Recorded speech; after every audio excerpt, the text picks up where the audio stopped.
paano nga ikang gagawin? Kanong ganda ng calculator mo? Di ka naman marunong pumindot. Siya nga pala guys, itong calculator na to, PRC approved. Tsaka guys, yan kasi, marunong naman ako ng calculator technique. Tinuruan naman kami sa bachelor's tsaka sa review center. Kaya nga lang, itong problem na to, hindi ko talaga alam kung paano. Hindi ko talaga makuha.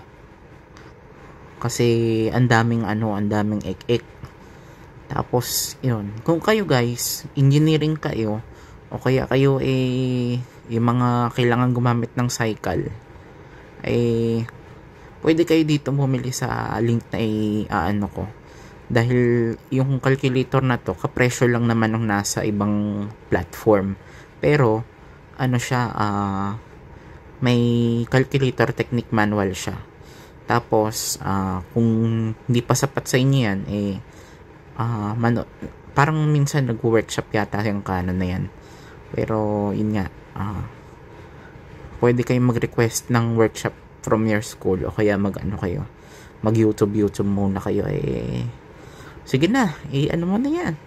Equals mo na napindot mo na syntax error din naman yan. Kita mo nga. Syntax error, kamote.